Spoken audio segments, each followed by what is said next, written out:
just random. Hey, Stevie W in quarantine. And also in quarantine, Callum. Okay, at the moment, I'll be honest with you, I'm finding it hard to watch anything that's, remotely dull and depressing. So no Schindler's List.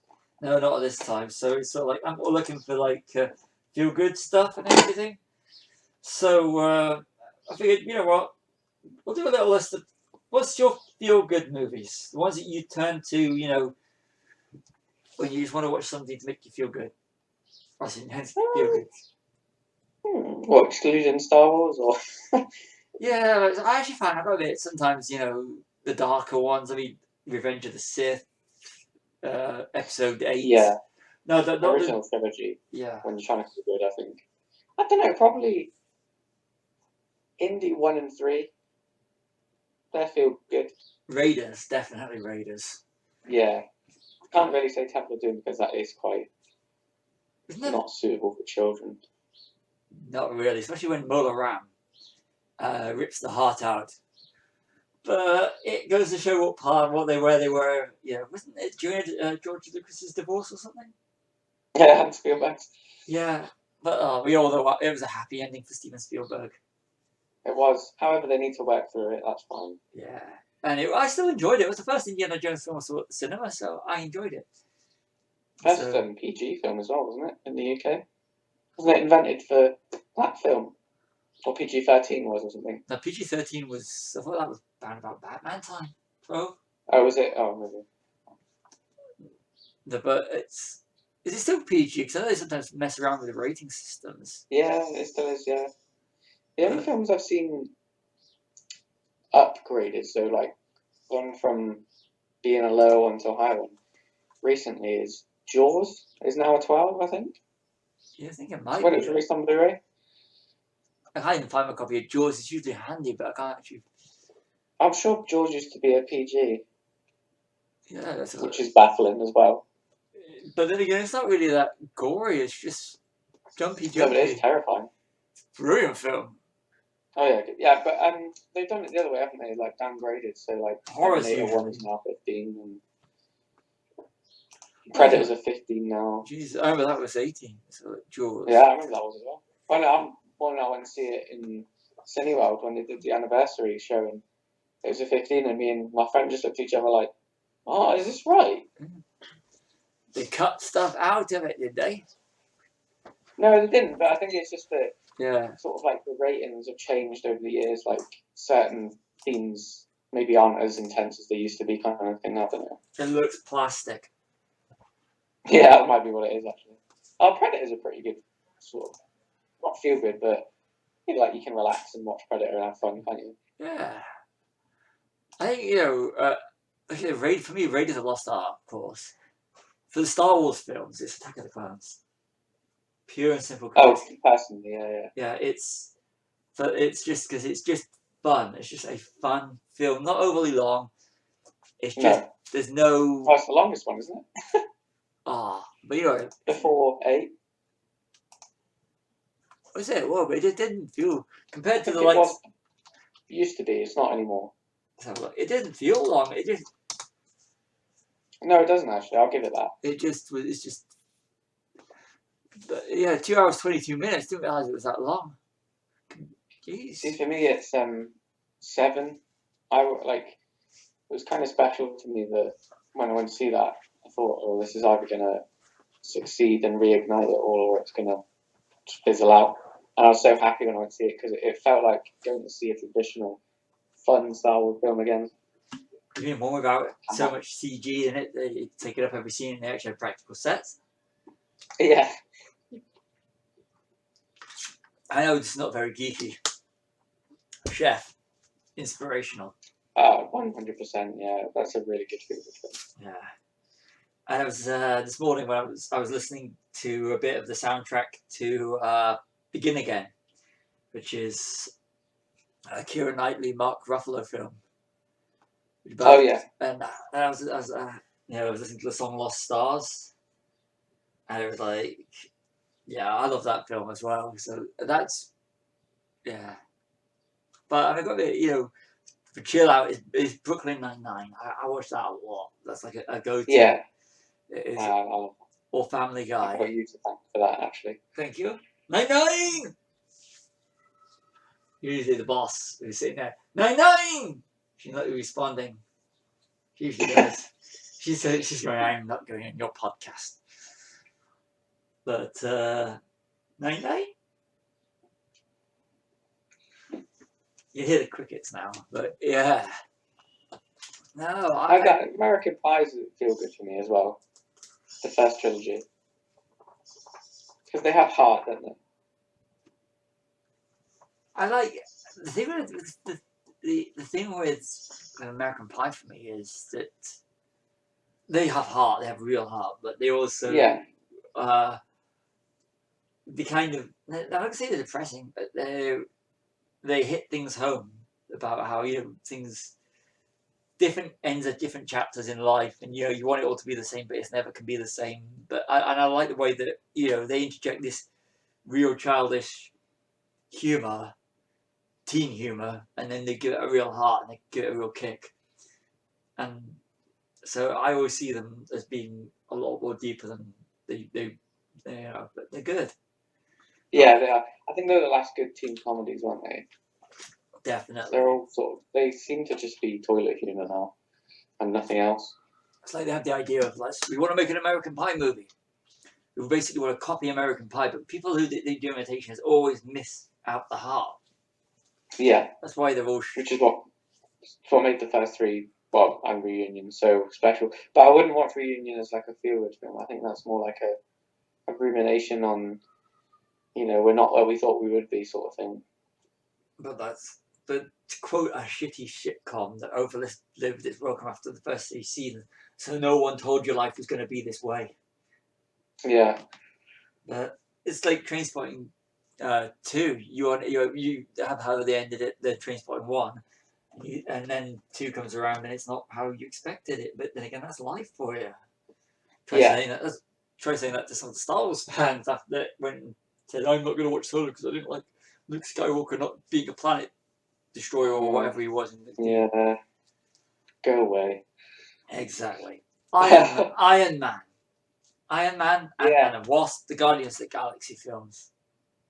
Yeah, well, I think all the Marvel films are quite... They have the heart, don't they?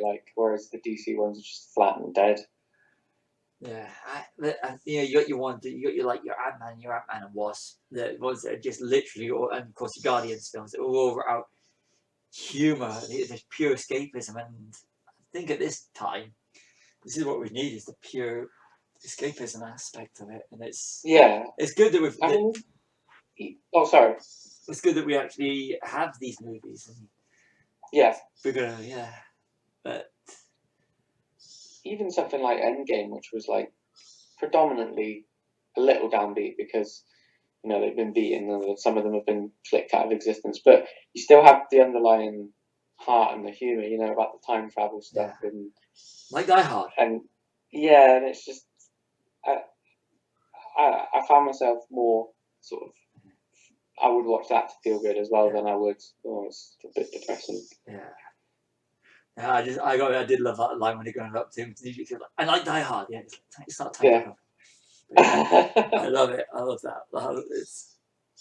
But they do it. It's a whole emotional investment. You've got all these characters, and it's.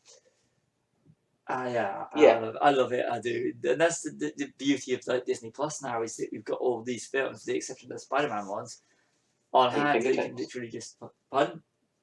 At your fingertips, yeah. Yes, you can literally just.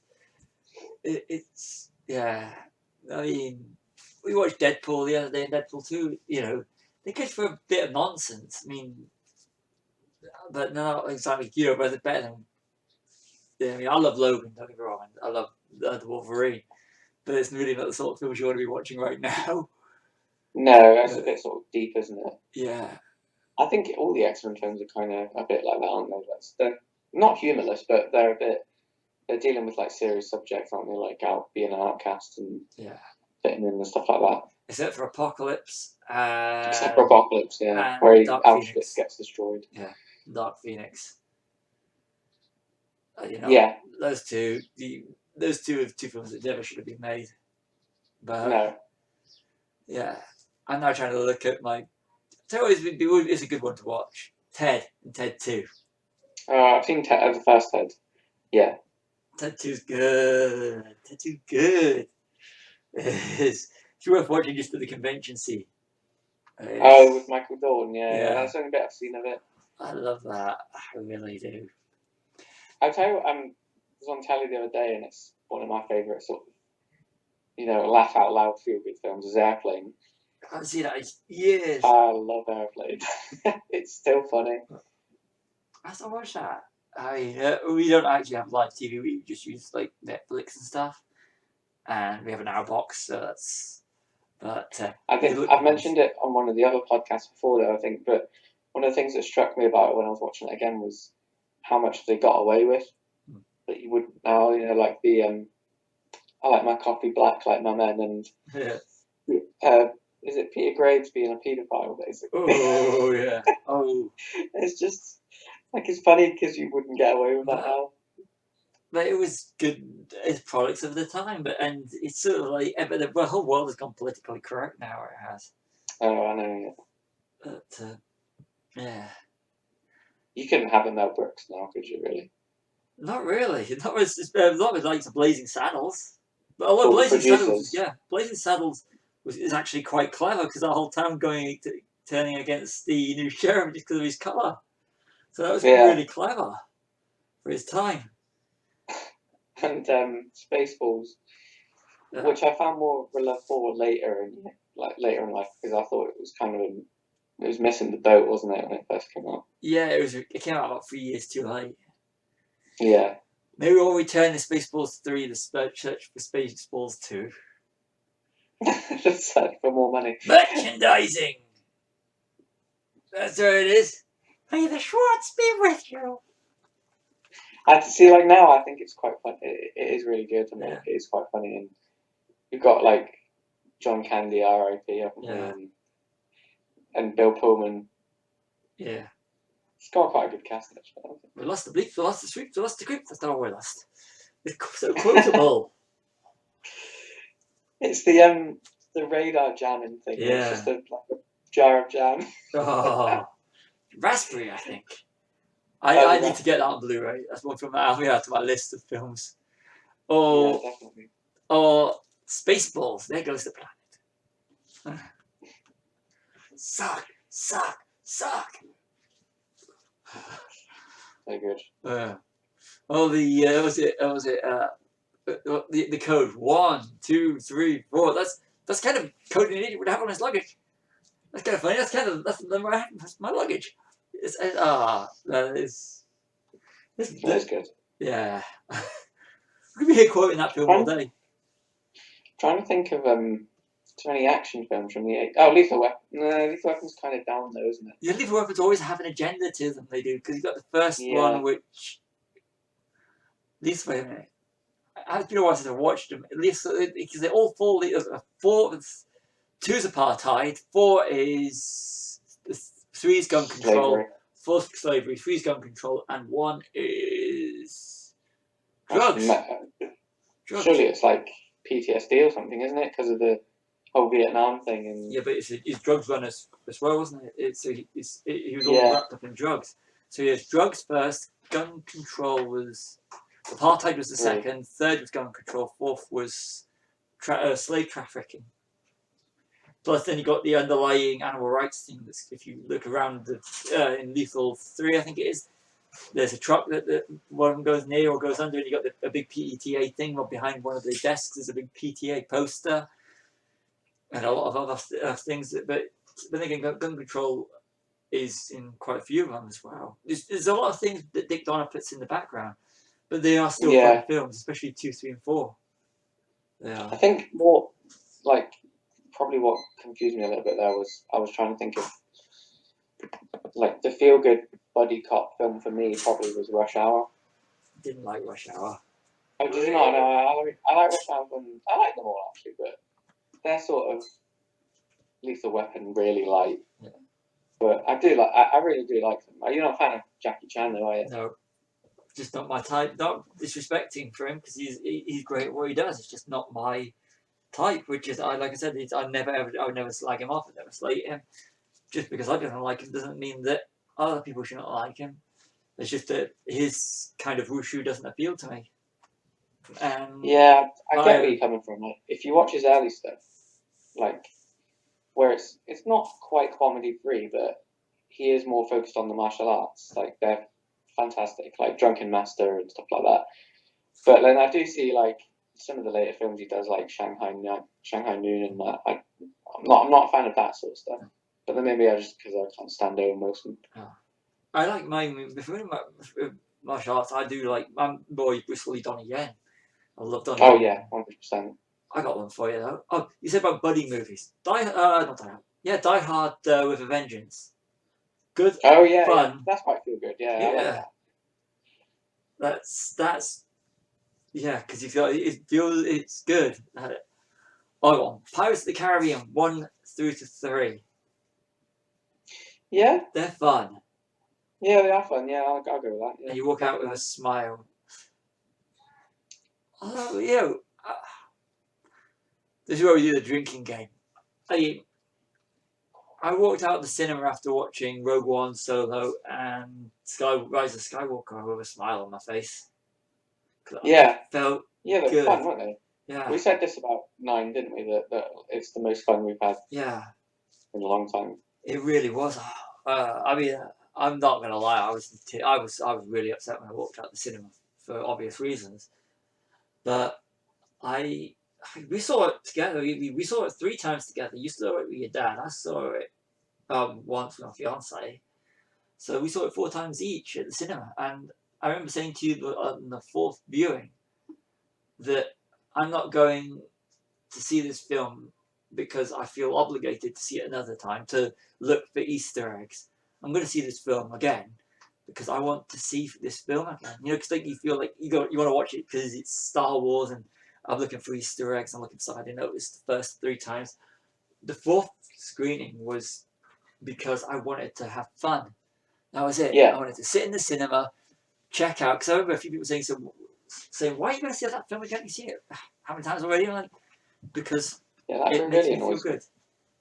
I love, yeah, and it was fun. Big Lebowski, another fun film. Big Lebowski. Yeah, that is yeah. But when I walked out of the second Pirates of the Caribbean at cinemas in 2006, I was like, wow, that's a one you can check out. You know, you can just check your brain out and just enjoy it. Yeah. And it's fun. And I got another one. Go back to the whole Marvel superhero things. Is Captain America. Yeah. See, I'm not a massive fan of the first Captain America film. I like it from Winter Soldier onwards, but that's not really feel good. That's kind of downbeat, isn't it? Yeah. But yeah, no, I see where you're coming from. It's just uplifting, isn't it? Yeah. It's just. I know. It's just like it's just got that factor. It's the same with Chris Hemsworth in Thor Ragnarok. Yeah, that's definitely feel good. Yeah. So. I got some fear. Resident Evil. God, I haven't watched those in ages, but they are because they just could check your brains out. I mean, they're apocalyptic, but they're not apocalyptic. You need them films sometimes, don't you? Like just to sit back and relax and have a look at some hard women beating dead people up. But those are the apocalyptic films you can watch without being depressed, unlike your 28 Days and stuff, and your Dawn of the Dead. Yeah. Which, because I was thinking about. Road. And say again. The Road. That's the most depressing film I've ever seen. I think. Post-apocalyptic, anyway. I haven't seen that. Who's in it? Viggo Mortensen. Just basically like this guy and his kid after an apocalypse, and they have food with them and a revolver with 2 bullets, so they can kill themselves if they get captured. But it's really bleak, like so bleak. Yeah. Definitely don't need it at this time. No, definitely not. Oh, excuse me. It's like it's like Time Traveler's Wife, a chick movie, but the ending is so no. Oh, I've still not seen that. Wait, it's not something you want to watch right now. But About Time. That's Also, real watched good. it. You want to watch About Time? That's good. It's Richard Curtis. Boat That Rocked, another Richard Curtis film. I Love Actually. One Richard Curtis film I don't like. That's like mine and my fiance's favourite Christmas film. Well, our favourite, but my favourite is Die Hard. But Little Weapon. yeah, that's another. Yeah, we always pick the unconventional ones, don't we? Oh, I got it. The best Christmas movie ever made. A Very Harold and Kumar Christmas. Okay, for the record, I've never done drugs, never will do drugs, don't ever do drugs, but I love stoner movies. Yeah, I do as well. Actually, that's a weird like all the Jay and Silent Bob films. They're quite good, aren't they? Oh, they're brilliant. That's another good feel-good movie for this time. Yeah, Jay and Silent Bob reboot. Yeah. Or if you want to watch a good film that's harks back to a period where basically the geeks and community was the outcast, you got Mallrats. Yeah, I like Mallrats actually. I really enjoyed. I couldn't believe I'd never seen that till I watched it recently with you, and Brilliant. that is really sort of feel good as well, isn't it? It Like is. it's just funny and it's on the nose with all the commentary and stuff. I mean, you get Fanboys is really not the sort of film you really want to be watching at this point, but it's very similar, you know. But it's just a bit depressing. Fanboys is, but Mallrats. We'll have to do a Mallrats versus Fanboys. Yeah, they're very similar, aren't they? They are, and Inmed says if for a franchise, if you're new to this, we do franchise wars, which we're going to do more of, where we take two films and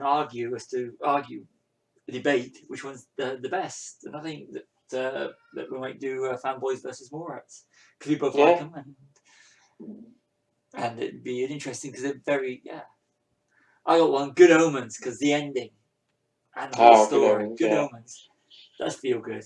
Yeah, I think. That's definitely worth a rewatch. Yes, I'm trying to save the viewing because I want to do it on a one night thing because it's only 6 hours. I figured you could literally once all this is over, just hook up to a big TV or a projector, and just chill out and watch it over a period and just chill out. I think it's very uplifting with the ending. It is. Yeah, no spoilers on that one for anyone who wants to see it because it's that bloody good. It really is that good. But yeah, you've been watching all those Disney classics. I mean, okay, admittedly, some of them have got real bad openings in terms of depressing. But then again, you got the likes of Cinderella. Cinderella is a pretty uplifting film. Yeah, and what's it called again? Snow White. Yeah. Oh, I haven't seen Snow White in years. And Sleeping Beauty, actually, which is one I haven't really ever given the time of day, but that's quite sort of uplifting as well. I got one for you, just staring me in the face a minute ago. Captain Marvel. Yeah. For the 90s music alone. Hey, I wonder if we can get my fiance to actually chirp in. Hey, which any particular movies you want to recommend for us? You ain't gonna say anything. At least she's not giving me the finger like she did last time, so I got one. Flash Gordon. Oh God, yeah. He'll save every one of us. That takes me back. We actually went out and bought it because we really enjoyed Ted. Oh yeah. That's what's his name? Sam Jones, yeah. So I think we're just listing films that we like at the moment. Goon. Yeah, Goon. Yeah. It's the first one you showed me. Yeah, I love Goon. I think we've wore this subject out for now. You could go on forever, couldn't you? Really? Yeah.